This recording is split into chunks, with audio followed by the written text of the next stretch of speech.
بعد فأعوذ بالله من الشيطان الرجيم ولتكملوا العدة ولتكبروا الله على ما هداكم ولعلكم تشكرون وعن أنس رضي الله عنه أنه قال فرض رسول الله صلى الله عليه وسلم زكاة الفطر طهرة للصيام طهرة للصائم عن اللغو والرفث وطعمة للمساكين أو كما قال صلى الله تعالى عليه وسلم آمنت بالله صدق الله مولانا العلي العظيم وصدق رسوله النبي الكريم ونحن على ذلك لمن الشاهدين والشاكرين والحمد لله رب العالمين اللهم صل على محمد وعلى آل محمد كما صليت على إبراهيم وعلى آل إبراهيم إنك حميد مجيد اللهم بارك على محمد وعلى آل محمد كما باركت على إبراهيم وعلى آل إبراهيم إنك حميد مجيد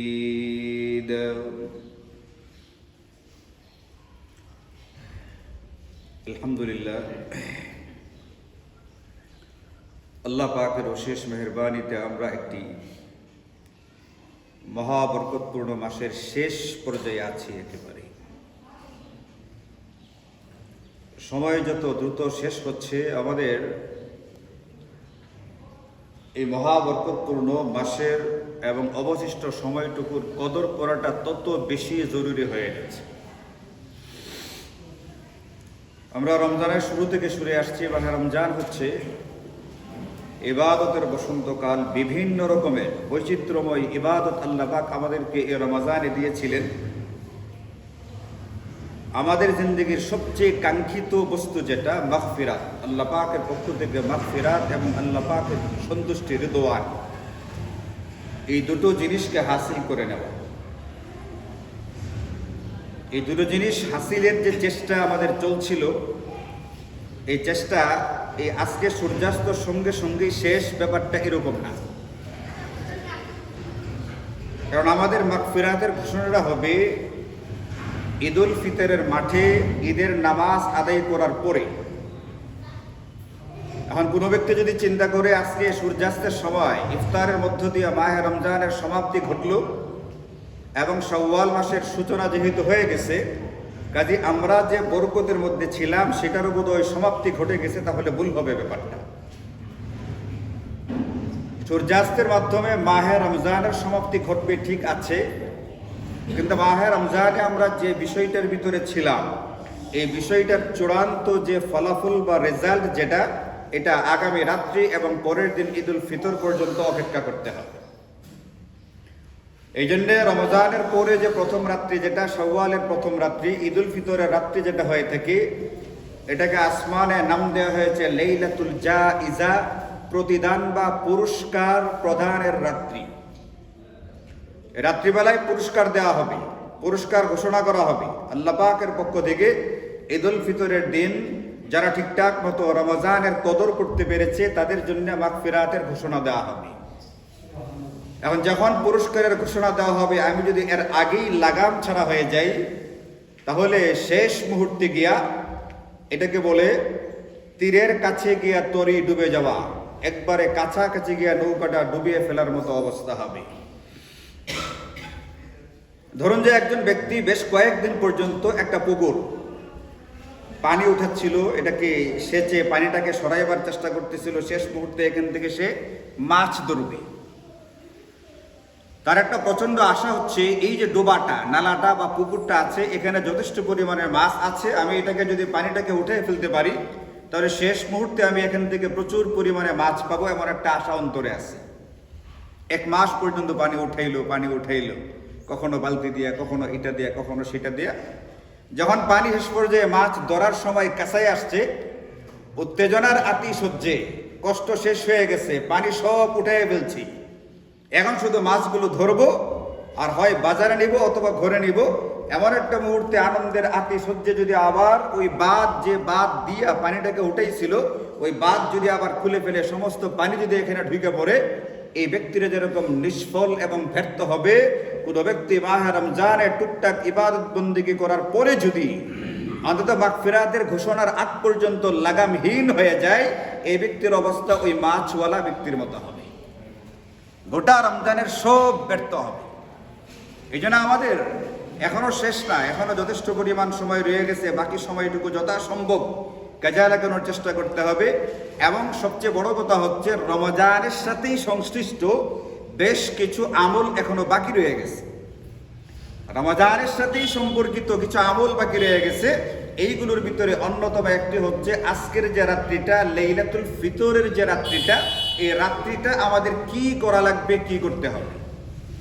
আমরা যেটা করে থাকি, যখন সূর্যাস্ত হলো, ঈদুল ফিতরের চাঁদ দেখা গেল, এখন এত বেশি আনন্দ উল্লাস আর হই হুল্লোড় করা হয়, গান বাজনা বাদ্যা এতটাই বেশি করা হয় যে পেপার পত্রিকাতে দেখলাম এরকম করে বলা হচ্ছে যে ঈদুল ফিতরের রাত্রিতে কোন কোন নাটকগুলো দেখানো হবে, ঈদুল ফিতরের রাত্রি উপলক্ষে কোনগুলোকে তৈরি করা হয়েছে, সেইগুলোর প্রচার এবং প্রসার করা হইতেছে।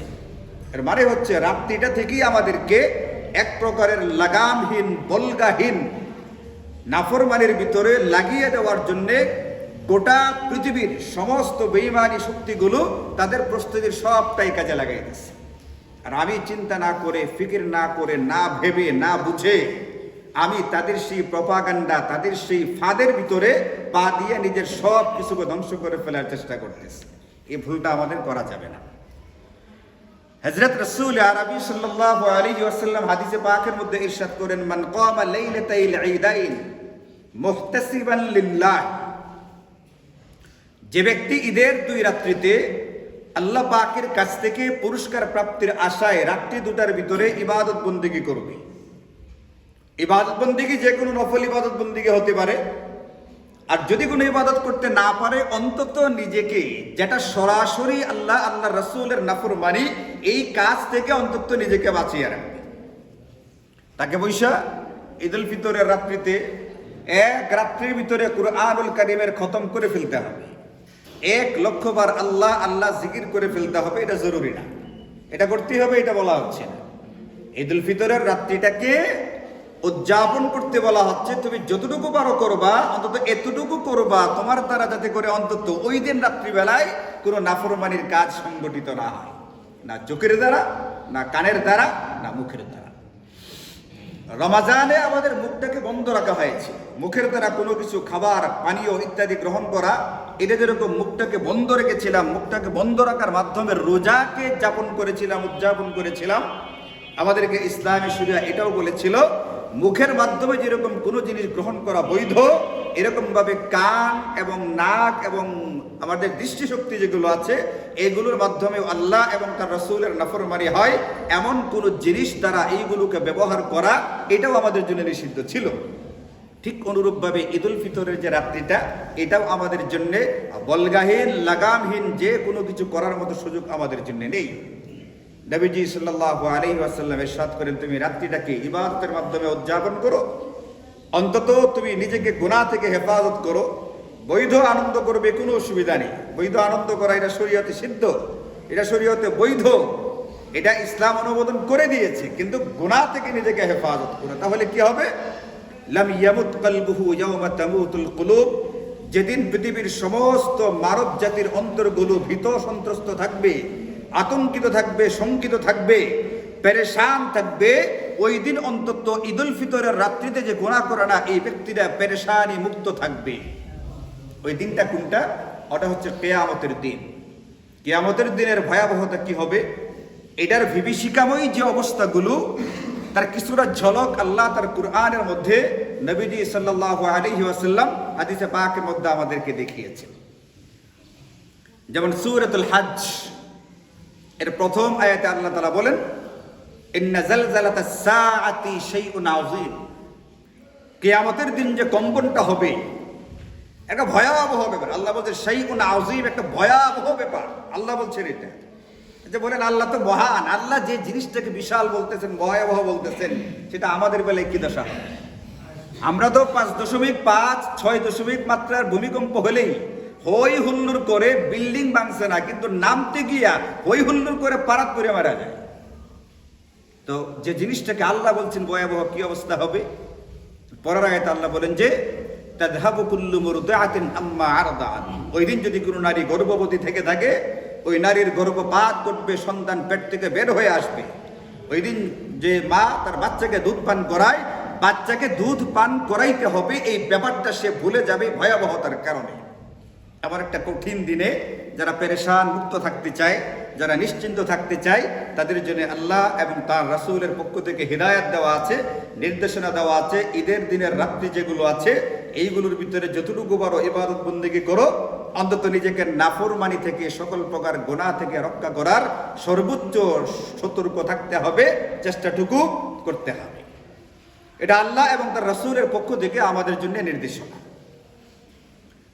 ওই দিন রাত্রিবেলায় এশার নামাজটা জামাতের সাথে পড়বে। ঈদের দিন সকালবেলায় ফজরের নামাজটা মহল্লার মসজিদে জামাতের সাথে পড়বে। মাঝখানে সময়টা ঘুমাইতে পারে, কোনো অসুবিধা নেই। ঘুমাইয়ে যাওয়া তো আর নাফরমানি না, ঘুমাইয়ে যাওয়াকে নাফরমানি, বরং ঘুমাইলে ভালো। ঘুমাইলে নাফরমানি থেকে রক্ষা পাওয়া যায়। যতক্ষণ সজাগ আছে ঢুকে পড়ার ভয় আসে, যতক্ষণ সজাগ আছে নাফরমানিতে লেগে যাওয়ার একটা ভয় থেকে যায়। নবীজি বলেন যে মান সাল্লা সুবহা মান সাল্লাল ইশা ফি জামাআতিন, যদি কোনো ব্যক্তি এশার নামাজটা জামাতের সাথে পড়তে পারে, ফাকান্নামা কামা নিসফাল লাইলি, অর্ধেক রাত্রি পর্যন্ত নফল নামাজ পড়ার সওয়াব তার আমলনামায় দেওয়া হবে। মান সাল্লা সুবহা ফি জামাআতিন, ফজরের নামাজ যদি কোনো ব্যক্তি জামাতের সঙ্গে পড়তে পারে, ফাকান্নামা কামাল লাইলা কুল্লাহু, এই ব্যক্তি কেমন যেন সারা রাত্রি নফল নামাজ করে পারবে। সারা রাত্রি নফল নামাজ পড়লে ইবাদত হয়ে গেছে না হয়েছে না? নবীজি তো এটাই বলছেন, রাত্রিবেলাটা ইবাদত বন্দেগী করে কাটাও, অন্তত যেদিন সমগ্র মানুষ ভীত সন্ত্রস্ত থাকবে, পেরেশান থাকবে, সেদিন তোমার কোনো পেরেশানি থাকবে না। আর কিছু করতে পারি বা না পারি, এশা আর ফজরের নামাজটা জামাতের সাথে আদায় করার চেষ্টা করি। নিজেকে যারা সরাসরি নাফরমানি, চোখ, কান, নাক বা মুখের গুনাহ হয়, এই প্রকার গুনাহ থেকে নিজেকে হেফাজতের চেষ্টা করি। এটা মাহে রমজানের সাথে সম্পর্কিত আমাদের জন্য আজকের একটা করণীয়, যে আজকের রাত্রিটাকে আমরা উদযাপন করব অন্তত গুনাহ মুক্ত অবস্থায় ইনশাআল্লাহ। 2 নম্বর যে বিষয়টা আমরা মাহে রমজানের সাথে সম্পর্কিত হিসাবে উদযাপন করব, সেটা হচ্ছে আগামীকালকে সকালবেলায় ফজরের নামাজের পরে যেটা করতে হয়, এটা হচ্ছে আল্লাহ তাআলা কুরআনুল কারীমে বলছেন যে ওয়ালা আল্লাকুম তাশকুরুন। মাহে রমজানের আলোচনা করতে গিয়া এক পর্যায়ে বলতেছেন তোমরা শুকরিয়া আদায় করবে। তোমাদেরকে এই জন্য মাহে রমজানের এই মহাবরকতপূর্ণ বিষয়গুলো, বৈচিত্র্যময় আমলগুলো তোমাদেরকে দেওয়া হয়। এই শুকরিয়াটা আদায় কিভাবে করা হবে? এই শুকরিয়া আদায় করবার জন্য ঈদুল ফিতরের দিন সকালবেলায় আমাদেরকে একটা আমল দেওয়া আছে। এই আমলটার আগে আমাদের কিছু করণীয়, এইগুলোকে বলা হয়ে থাকে ঈদের দিনের সুন্নাহ, ঈদের দিনের সুন্নত। ফিকহি পরিভাষা হিসাবে এগুলোর নাম হচ্ছে সুন্নত, কিন্তু আমি যদি এটা চিন্তা করি যে নবীজি সাল্লাল্লাহু আলাইহি ওয়াসাল্লামের পক্ষ থেকে দেওয়া আমার জন্য বিশাল দামি উপহার, নবীজির পক্ষ থেকে দেওয়া এটা উপহার, তখন আর এটার নাম কি ফরজ না ওয়াজিব, এটার নাম কি সুন্নত না মুস্তাহাব, এটার কোনো বিষয় থাকে না। আমাকে যেমন কোনো ব্যক্তি যদি 700 টাকা গজের পাঞ্জাবির কাপড় উপহার দেয়, এটা যেরকম আনন্দের বিষয়, এটা যেরকম আনন্দ লাগে, ভাল লাগে, কোনো ব্যক্তি যদি একটা 10 টাকা দামের কলমও কখনো উপহার দেয়, আমি দেখছি ভিতরে ভিতরে আমার ভাল লাগে। আপনাদের কি হয় জানি না, আমি আমারটা বলতেছি।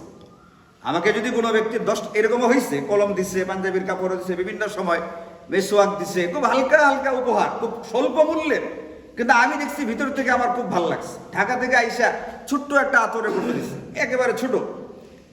এটার মানে এই যে 6 ml যে লম্বা বোতলটা এরকমও না, একটা ছোট্ট একটা আতরের কৌটা, খুব বেশি দাম হবে ব্যাপারটা এরকমও না, কিন্তু আমি ভিতর থেকে দেখলাম জিনিসটা আমার খুব ভালো লাগতেছে।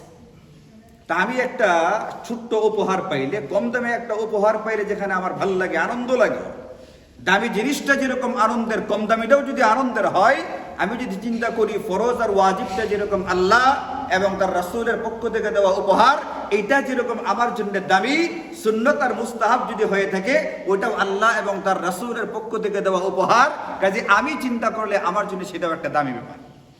এই জন্য ঈদের দিন সকালবেলায় 13-14টা সুন্নত আছে, এই সুন্নতগুলো নবীদের পক্ষ থেকে উপহার হিসাবে গ্রহণ করতে হবে এবং এইগুলোকে গ্রহণ করে নিতে হবে। আতরের কৌটা দিলে আমি যেরকম গ্রহণ করি না এটা না, আমি যেরকম গ্রহণ করি এটাকে যত্নে রাখি, পকেটে রাখি, সযত্নে এটাকে হেফাজতের চেষ্টা করি। নবীজির সুন্নতগুলোকে হেফাজত করতে হবে কিভাবে? এটা শুধু মুখস্থ করার মাধ্যমে হয় না, এটা শুধুমাত্র জেনে নেওয়ার দ্বারা হয় না, এইগুলোর উপরে আমল করলাম মানে হলো আমি এটাকে গ্রহণ করে নিলাম। কাজে এইগুলোর উপরে আমাদের আমল করতে হবে, এই সুন্নতগুলো জেনে নিতে হবে। এই সুন্নতগুলোর ভিতরে 1 নাম্বার যে সুন্নতটা আছে সেটা হচ্ছে ঈদের দিন সকালবেলায় অতি সকালে ঘুম থেকে ওঠার চেষ্টা করা। রমজানে অনেকে রোজা রেখে সেহরি খেয়ে যে ঘুমাইছে 1টা-2টার সময় ঘুম থেকে উঠছে এমনও জানা যায়, মানে দুপুর গেছে খালি ঘুমাইতে ঘুমাইতে। এরপরে বাকি সময়টা গোসল টুসল, ঘুম থেকে ওঠা, নামাজ পড়লে নামাজ ইত্যাদি টুকটাক কাজগুলো করতে করতে তো সন্ধ্যা হয়েই যায়। রোজার অনুভূতিটা, রোজাটাকে বোঝা, এটা কি হইছে কি হইছে না, এটা কতটুকু উপলব্ধিতে আসছে আল্লাহু আলাম। অন্তত ঈদের দিন সকালবেলা খুব ঘুম থেকে উঠতে হবে।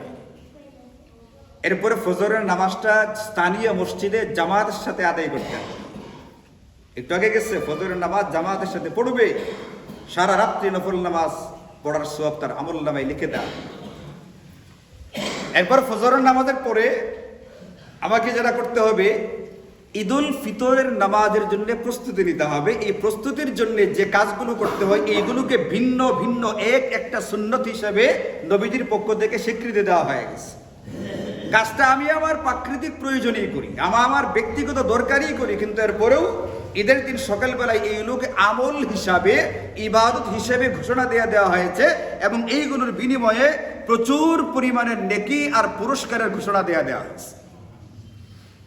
যেমন 3 নাম্বার সুন্নত হিসাবে বলে দেওয়া আছে, ঘুম থেকে উঠবার পরে ভালো করে মিসওয়াক করা।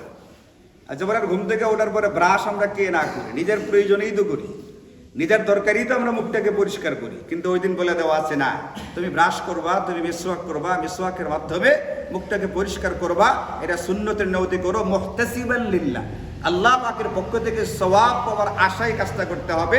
অভ্যাসবশত করলে হবে না, সচেতন ভাবে একটু গুরুত্ব দিয়ে জিনিসটাকে চিন্তা করতে হবে। এবং শুধুমাত্র ঈদের দিনের আমল এটা না, একজন মুসলমানের মিসওয়াক সব সময় থাকার কথা। শেখুল হাদিস জাকারিয়া কানদালভি রাহিমাহুল্লাহ তিনি শরঈ আলোকে বলছেন, মিসওয়াকের যে কতগুলো ফজিলত আছে এর ভিতরে অন্যতম একটা ফজিলত হচ্ছে, যে ব্যক্তি নিয়মিত মিসওয়াক করবে এই ব্যক্তি ইন্তেকালের সময় অতি সহজে কালিমা পড়তে পারবে। মিসওয়াক যে নিয়মিত করবে, মিসওয়াক মৃত্যুবরণ করার সময় অতি সহজে সে কালিমা পড়তে পড়তে মৃত্যুবরণ করবে। আর যে ব্যক্তি নেশা জাতীয় দ্রব্য গ্রহণ করবে, মদ, হিরোইন, গাঁজা, ফেন্সিডিল, আরো যত রকমের আছে, এগুলো যারা গ্রহণ করবে এইগুলোর একটা অন্যতম সমস্যা হচ্ছে এই ব্যক্তি মুসলমান হলেও মারা যাওয়ার সময় কালিমা পড়তে পারবে না। মিসওয়াক করলে কালিমা সহজে পড়তে পারবে, নেশা জাতীয় দ্রব্য গ্রহণ করলে, যে কোনো দ্রব্য হোক না কেন, এটা কালিমা পড়তে পারবে না। মৃত্যুবরণ করার সময় তার কালিমা নসিব হবে না। আর জাহান্নামে তো জাহান্নামীদের পুঁজ গ্লাসের পর গ্লাস ভর্তি করে দেওয়া হবে, এটা তাকে খাইতে হবে। শরবত না কিন্তু, গতকালকে এক জায়গায় ইফতার করতে গেছি গ্রামে খুব দরিদ্র একজন ব্যক্তি অনেকদিন থেকে আমাকে বলতেছে ইফতার করার জন্য। শহরেও একটা দাওয়াত ছিল খুব ঝাঁকজমকপূর্ণ, আমি ওই বাড়িতে গেছি, গ্রামে অনেক দূরে। তার দাওয়া ইফতারের ভিতরে আইটেম তেমন কিছু ছিল না, গ্রামের ইফতার তো খুব সাদাসিধে ইফতার, কিন্তু তার ইফতারটার ভিতরে মহব্বত, ভক্তি, শ্রদ্ধা, আন্তরিকতা একেবারে শতভাগ পরিপূর্ণ ছিল, কোনো রকমের লৌকিকতা ছিল না। শহরে যেরকম অনেক সময় লৌকিকতায় পরিপূর্ণ থাকে, দেখানোর একটা ভাব পরিপূর্ণ থাকে, বিভিন্ন রকমের বৈচিত্র্যময় ইফতার থাকার পরেও এটার মধ্যে মনে হয় কি যেন নাই একটা শূন্যতা থাকে। একেবারে সাদা সাদা ইফতার করলাম, কিন্তু একবারে ভালোবাসায় ভক্তিতে এটা পরিপূর্ণ ছিল, একেবারে সাদা সিধা ইফতার, এই যত ধরে গেছে। এই যে মানুষগুলো এই যে কাজগুলো করতেছে, ইফতার করাইতেছে বা আমরা ইফতার করতেছি, বিভিন্ন রকমের আমল ইবাদত বন্দেগী হচ্ছে, এগুলোর মাধ্যমে দেখেন একজন মুসলমান মুসলমানিত্ব প্রকাশ করে। কিন্তু একজন মুসলমান ইফতার করতে গিয়ে দেখলাম যে এক ব্যক্তি আমাদেরকে শরবত দিচ্ছে গ্লাসে করে, আর এই ব্যক্তি শরবত নিয়ে বসছে একটা মগে করে, মগ, গ্লাসের পর গ্লাস শরবত খাইতেছে বলতেছে আহ কি শান্তি যে পাইতেছি, মনে হইতেছে রোটা নতুন করে ফিরে আসতেছে। আমি চিন্তা করলি মানুষটা এই বছর রোজা করলে তো কষ্ট হয়েছে না, না ছোট ছোট দিন গেছে, কালকে দিনটাও ঠান্ডা ছিল, এই লোকের এত ভালো লাগতেছে শরবত। এই লোক যেরকম গ্লাসের পর গ্লাস শরবত খাইছে, যারা কোনো না কোনোভাবে কোনো ধরনের নেশা জাতীয় দ্রব্য গ্রহণ করে, কোনো না কোনো ব্যাখ্যায় কোনো না কোনোভাবে এটাকে খুঁজে নেওয়ার চেষ্টা করে, এদেরকে জাহান্নামীদেরকে আগুনে পোড়ানো হবে, পোড়াই থেকে জাহান্নামীদের রক্ত পুঁজ বের হয়ে আসবে, এইগুলো গ্লাসের পর গ্লাস খাইতে তাকে বাধ্য করা হবে। এই জন্য এটার বিধানটা কি, এটা খাইলে সর্বোচ্চ গুণাটা কি হবে, এত ব্যাখ্যাটাকে যাবার দরকারই নেই। সবচেয়ে ভয়ঙ্কর ব্যাখ্যা হচ্ছে মৃত্যুবরণ করার সময় কালিমা পড়তে পারবে না। আর কোনো মাসালা দরকার আছে? এটাতে ছাড়তে হবে, নেশা জাতীয় দ্রব্য ছেড়ে দিতে হবে, এটার জন্য আর কোনো ব্যাখ্যার কি দরকার আছে? এটার বিধানটা কি, এটা গুণাটা কি হারাম নাকি সগীরা গুনাহ না কবিরা গুনাহ, এটাকে কোনো দরকার আছে? এটা দরকারই। এই জন্য মেরে ভাইও, ঈদের দিন সকালবেলার গুরুত্বপূর্ণ একটা সুন্নত মিসওয়াক করা খালি ঈদের দিনের না, এটা আমার জিন্দগির সব সময়ের অভ্যাস হিসেবে নিতে হবে। মৃত্যুবরণ করার সময় সহজে কালিমাটা পড়বার নিয়তে। মিসওয়াক করার পরে আমাদের 4 নাম্বার সুন্নাহ হচ্ছে ঈদের দিন সকালবেলায় গোসল করতে হবে। ঈদের দিন সকালবেলায় গোসল, তো গোসলটা আমরা অন্যদিন করি, ঈদের দিনটা ঈদের নামাজের আগে গোসলটা করে ফেলা চাই, এটাও একটা ঈদের দিনের গুরুত্বপূর্ণ সুন্নাহ। এরপরে আমার যে পোশাকগুলো আছে, আমার পোশাকগুলোর ভিতরে সেটা একটু ধোয়া আছে, ইস্ত্রি করা আছে, মোটামুটি পরিষ্কার পরিচ্ছন্ন আছে, ভালো পোশাক যেটা, ওটাকে আমি পরিধান করব, এটাও একটা গুরুত্বপূর্ণ সুন্নাহ। এমনিতে আমি যে কোনো একটা অনুষ্ঠানে গেলে কিন্তু আমি একটা উত্তম পোশাক এমনিতেই পরিধান করার চেষ্টা করি, কিন্তু ঈদের দিন আল্লাহর রাসূল বলছে তুমি তোমার উত্তম পোশাকটা পরিধান করো। এটার মধ্যে নতুন পোশাক হলেও কোনো অসুবিধা নাই, নতুনটা যদি ভালো হয়ে থাকে, পবিত্র হয়ে থাকে, এটাও করতে পারেন। কথা হলো পোশাকটা যেন একটা উত্তম পোশাক হয়, এটাও একটা গুরুত্বপূর্ণ সুন্নাহ। এরপরে আরেকটা সুন্নত আমাদেরকে দেওয়া হয়েছে ঈদের দিনের বেলায়, বৈধ সুগন্ধি ব্যবহার করা। আতর ইত্যাদি যে সুগন্ধগুলো আছে, এগুলো যাতে আবার খুব বেশি করা না হয়, অন্যদের কষ্টের কারণ হয়ে যায়, মাথা ঘুরতে থাকে, হাঁচি আসতে থাকে, অনেকের আবার এগুলোতে অ্যালার্জিতে আসছে, যাতে সহনীয় পর্যায়ের হয়, মিষ্টি খুব হালকা আতরের আপনি সুগন্ধি ব্যবহার করতে পারেন, এটা একটা গুরুত্বপূর্ণ সুন্নাহ। এবং শরীয়তের সীমানার ভিতরে থেকে সাজসজ্জা গ্রহণ করা ঈদের দিন। ঈদের দিন অনেকে সাজসজ্জা গ্রহণ করে, মনে করেন যে এমনিতে পাঞ্জাবি পরে সাদা সিধে, কিন্তু ঈদের দিনে পাঞ্জাবির একটু এমব্রয়ডারি করা, একটু কাজ করা হতে পারে, কোনো অসুবিধা নেই।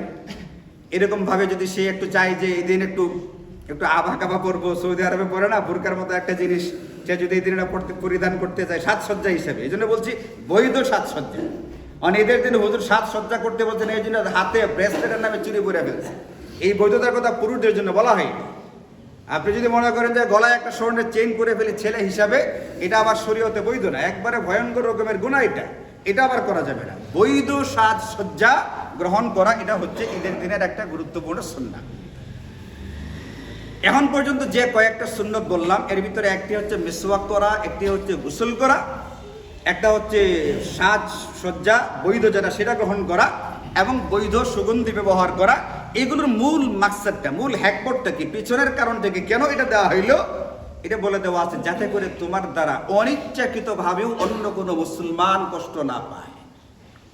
আমি মুখ মিসওয়াক করলাম না, মুখ থেকে হু হু করে দুর্গন্ধ বের হচ্ছে, আমি গোসল করলাম না, বগল থেকে দুর্গন্ধ বের হচ্ছে, ময়লা কাপড় চোপড় পরে মসজিদে আসলাম, আবার পাশের 2 ব্যক্তির কষ্ট হচ্ছে, এটা অনিচ্ছাকৃত কষ্ট তোমার দ্বারা যারা হচ্ছে, এইটাও যাতে কোনোভাবে কোনো মুসলমানের না হয়, এই জন্য শরীয়তে এই বিধানটা আমাদেরকে দিছে। এখন আপনি বলেন, কোনো ব্যক্তি যদি ইচ্ছাকৃতভাবে অন্যের কষ্ট দিতে চায়, একে মুসলমানের কাতারের মধ্যে পড়বে? মুসলমানের কাতারের মধ্যে পড়বে না। 2জন ব্যক্তি লড়াই করতে করতে মারা গেছে, 2জন মুসলমান লড়াই করতে করতে মারা গেছেন। এখন নবীজি বলেন যে ফাল কাতিলু ওয়াল মাকতুলু ফিন্নার, এই দুইটা জাহান্নামী হবে। সাহাবায়ে কেরাম জিজ্ঞেস করেন, হুজুর যেটা মারা গেছে, যে মেরেছে, কাতিল যে, সে তো জাহান্নামী। বুঝলাম যে একজন মুসলমানকে আঘাত করেছে এই জন্য সে জাহান্নামী, কিন্তু যে ব্যক্তি মারা গেছে সে তো মারতে পারে নাই, তাহলে সেই ব্যক্তি কেন জাহান্নামে যাবে? ইমাম নববী এই হাদিস নিয়তের অধ্যায়ে আনছেন, এটা দেখাইছেন, এই কথাটা প্রমাণ করেছেন। এই কথাটা, যে ব্যক্তি মারা গেছে তার শক্তিতে কুলাই নাই, তার ক্ষমতাতে কুলাই নাই, এই মুহূর্তে ক্ষমতাই নাই, এই জন্য আঘাত করতে পারে নাই। ক্ষমতায় থাকলে সে আঘাত করতো, এই নিয়তটা তার ছিল। এই নিয়ত থাকবার কারণে সেও একজন হত্যাকারী হিসাবে হাসরের ময়দানে উত্থিত হবে। কারণ কেউ যদি নিয়ত করে আরেকবার যদি সুযোগ পায়, আরেকবার যদি ক্ষমতা পায়, আরেকবার যদি ক্ষমতায় পাই যাইতে পারি, এটা করব, ওটা করব, সেটা করব, দেখে নিব, তো এই লোক কোন কাতারে পড়বে? মনে করেন নিয়ত করছে ক্ষমতা পাইলে, সুযোগ পাইলে সে এটা করবে, সেটা করবে, অমুকরে দেখে নেব, তমুকরে দেখে নেব। কারণ ক্ষমতা পাওয়ার আগে ধরেন এই ব্যক্তি মারা গেছে, এই ব্যক্তিকে মার্ডার করে মারা গেছে না আগেই মারা গেছে? কিন্তু আমল নামায় কি নিয়ে মারা গেছে সে? আমল নামায় ওই হাদিসের ভিত্তিতে কি নিয়ে মারা গেছে সে? এই জন্য কথা বলতে হয় হুশ করে, ভাবতে হয় হুশ করে, কার সামনে কি কথা বলা হচ্ছে একটু আন্দাজ রাখতে হয়। নিজেকে একবার অসীম শক্তির অধিকারী কখনোই মনে করতে নাই, এটা মূর্খতা ছাড়া, জাহালত ছাড়া আর কিছুই না। অসীম শক্তির অধিকারী একমাত্র কে? ইন্নাল্লাহা আলা কুল্লি শাইইন কাদির। আমাদের সামনে কি দৃষ্টান্ত আছে না নাই?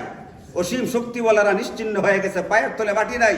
এরপরে আমি এখনো এই অহংকারী আর দম্ভের উক্তিগুলো কোন সাহসে কিভাবে করি? হুশ নাই, মাটির নিচে যে মাটি নাই, পায়ের নিচে যে মাটি নাই, এই হুশও তার নাই। তার যে হুশ নাই, সেই হুশটাও তার নাই। সে যে বেহুশ, এটারও কি নেই? এটারও কোনো হুশ নেই। ইসলাম বলছে তুমি এমন কোনো কাজ করবে না যাতে করে অনিচ্ছাকৃতভাবে কোনো মুসলমান তোমার দ্বারা কষ্ট পায়। এই জন্য মিসওয়াক করো, গোসল করো, সাজসজ্জা গ্রহণ করো, বৈধ কোনো আতর ব্যবহার করো। আর সেখানে ইচ্ছাকৃতভাবে অন্যকে কষ্ট দেওয়ার ফিকির করে হুশ রাখা চাই। ঈদের দিনের গুরুত্বপূর্ণ আরেকটা সুন্নত হচ্ছে ঈদের নামাজটা ঈদগাহে পড়া।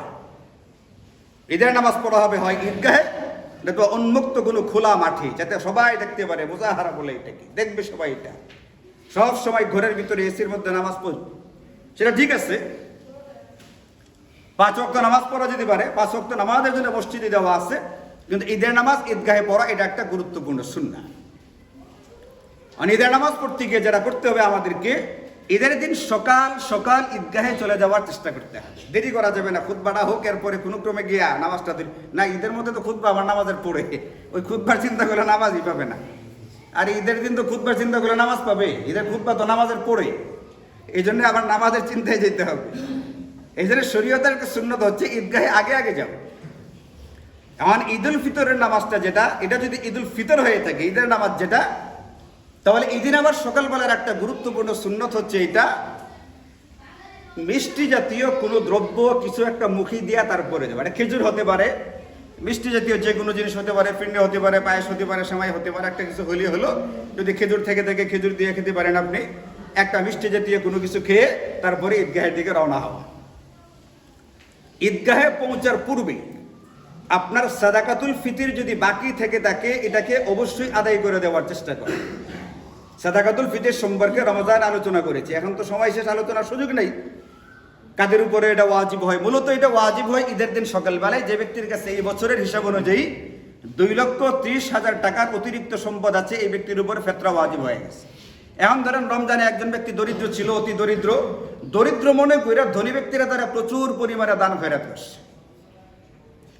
মনে করেন যে 25 জন ব্যক্তি তারা 10,000 টাকা করে দান করছে, আর এই ব্যক্তি কত টাকার মালিক হচ্ছে?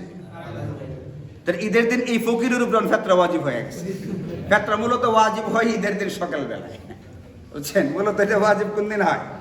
ঈদের দিন সকালবেলায় এটা ওয়াজিব হয়। এই জন্যে যদি কোনো ব্যক্তি ফিতরা আদায় না করে থাকেন, অবশ্যই ঈদের নামাজের আগে ফিতরাকে আদায় করে ফেলতে হবে। এটা গুরুত্বপূর্ণ একটা সুন্নত ঈদের দিনের। ঈদের দিনের আর একটা গুরুত্বপূর্ণ সুন্নাহ হচ্ছে এটা, আল্লাহ কুরআনে বলছেন ওয়ালিতুকাব্বিরুল্লাহ, আল্লাহ পাকের বড়ত্বের ঘোষণা দিবা অনুচ্চ আওয়াজে। ঈদুল ফিতরের দিন গুনগুন করে আওয়াজে তোমরা এটা করবা, তাকবীর বলবা, আল্লাহু আকবার, আল্লাহু আকবার, লা ইলাহা ইল্লাল্লাহু, আল্লাহু আকবার, আল্লাহু আকবার, ওয়ালিল্লাহিল হামদ। এটা একটা ঈদের দিনের গুরুত্বপূর্ণ আমল, যেটা আল্লাহ কুরআনুল কারীমে বলছেন। এই জন্য এটাকে যেরকমভাবে ব্যক্তিগত পর্যায়ে বলবার জন্য উৎসাহিত করা আছে, এটা কোনো কোনো ক্ষেত্রে একবারে অপরিহার্য করে দেওয়া আছে। যেমন ধরেন, ঈদুল ফিতরের নামাজের ভিতরে অতিরিক্ত 6টা তাকবীর ওয়াজিব করে দেওয়া আছে। দেখছেন না আপনারা, ঈদুল ফিতরে অতিরিক্ত 3টা তাকবীর দিতে হয়, আল্লাহু আকবার, আল্লাহু আকবার, এটা ওয়াজিব করে দেওয়া হয়েছে। আচ্ছা, আর কেউ যদি কোনোভাবেই না পড়ে, অন্তত ঈদের নামাজে অতিরিক্ত 6 বার হলেও অন্তত কি বলুক সে, আল্লাহু আকবার, এটা বলুক যে আল্লাহ সবচেয়ে বড়, আল্লাহ সবচেয়ে বড় ক্ষমতার অধিকারী। এরকম ভাবে খতিব সাহেবদেরকে বলে দেওয়া আছে, ঈদুল ফিতরের যে খুতবাটা হবে, খুতবার ভিতরে বেশি বেশি পরিমাণে আল্লাহু আকবার বলতে হবে, বেশি বেশি পরিমাণে তাকবীর দিতে হবে। এই জন্য দেখবেন ঈদুল ফিতরের খুতবার ভিতরে খতিব সাহেবরা কিন্তু তাকবীরটা বেশি বেশি বলে, আল্লাহু আকবার, আল্লাহু আকবার, লা ইলাহা ইল্লাল্লাহু, আল্লাহু আকবার ওয়ালিল্লাহিল হামদ। এই জন্য তাকবীর ওই দিন বেশি বেশি বলা চাই।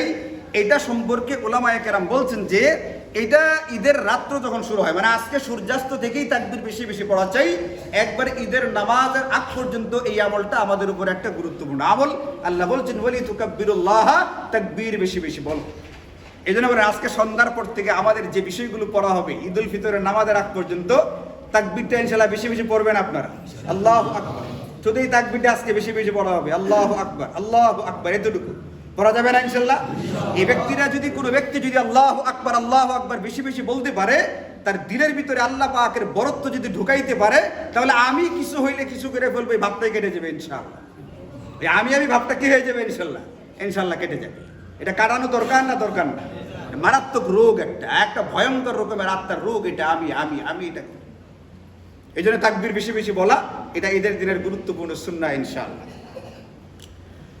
ঈদের নামাজে যাওয়ার পরে, নামাজ আদায় করে আপনি যখন বাড়ির দিকে ফিরবেন, তখন এক রাস্তা দিয়ে যাওয়া, আরেক রাস্তা দিয়ে ফেরা, যদি সম্ভব হয়। অন্য একটা রাস্তা যদি আপনার বাড়িতে আসার থাকে, আপনি অন্য রাস্তা দিয়ে ফিরবেন।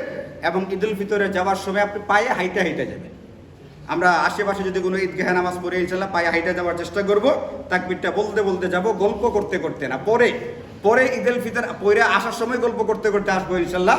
যাওয়ার সময় গল্পটা হবে আল্লাহ পাকের সাথে, যাওয়ার সময় গল্পটা হবে আল্লাহর সাথে, আসার সময় গল্পটা হবে বন্ধুর সাথে। তাকবীর বলতে বলতে যাব। এইগুলো হচ্ছে ঈদের দিনের গুরুত্বপূর্ণ সুন্নাহ।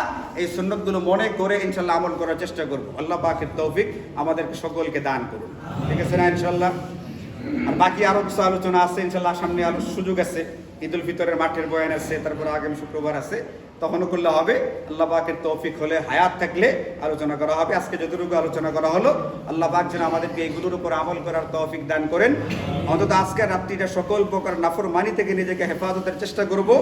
ঈশা আর ফজর অবশ্যই জামাতের সাথে পড়ার চেষ্টা করব, এবং ঈদের দিনের সুন্নতগুলো গুরুত্ব দিয়ে আদায় করার চেষ্টা করব। আল্লাহ তাআলা তৌফিক দান করুন। ওয়া আখিরু দাওয়ানা আলহামদুলিল্লাহি রাব্বিল আলামিন।